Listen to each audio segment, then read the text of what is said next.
In this section of the video, we've been talking about weatherization. Now we'll look at one specific type of weatherization, caulking. Caulk is used to seal holes and cracks in your home. There are many different types of caulk, so be sure to read the label and use the right product for your project. The most common way to buy caulk is in tubes like these, which are used in caulking guns. But you can also buy caulk in rope form, in spray cans, and in squeeze tubes. Once you have what you need, you can start filling in any leaks you found during your inspection. If you rent, talk to your landlord before doing any caulking or weather stripping. To apply caulk from a tube, place it in a caulk gun, cut off the tip, pierce the tube's seal, and squeeze the trigger a few times to lay down a long, consistent strip. Then smooth it with a plastic spoon or your finger to fill the gap entirely and seal edges. If any crack is wider than about 1/4 of an inch, use rope caulk, backer rod, or some other good fill material to plug it first, and then use regular caulk to fill in any remaining gaps. If you have any cracks or gaps around your door and window frames, be sure to fill them in, both on the inside and the outside.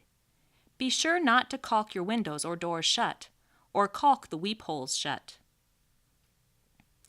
Look around your home's foundation and fill in any cracks you see there too. Also, caulk around all pipes, vents, and other openings, but be sure not to seal or block any air intakes or exhaust vents. Remember that most homes need a place to bring in fresh air and get rid of dangerous gases, pollutants, and moisture. As you caulk, be aware that blocking air intakes or exhaust vents can be dangerous, so be sure you don't do anything to keep them from working properly. Also, if you're caulking around a pipe or chimney, use caulk made for high temperatures. Inside your home, caulk any cracks that may leak air into the attic or garage.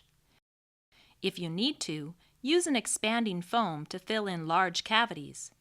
With these types of foam, it's a good idea to look for one that doesn't expand very much. Some high expansion foams can actually expand so much that they stop windows or doors from opening properly. So be sure to read the label before you buy or use these products.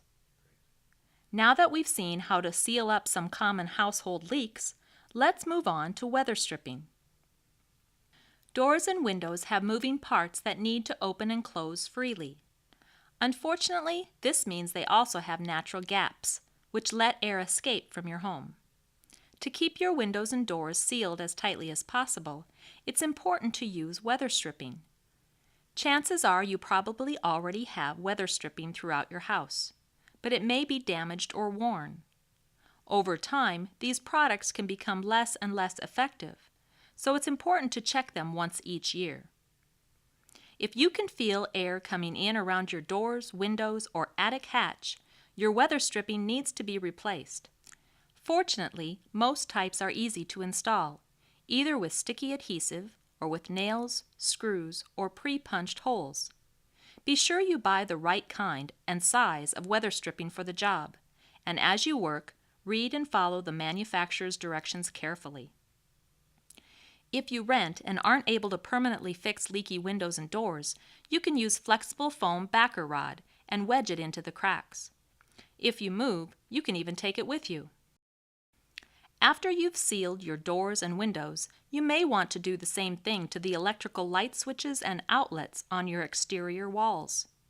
Insulated foam gaskets are available to fit between the cover plate and the switch or outlet. First, go to your home's electrical panel and shut off the electricity to the area.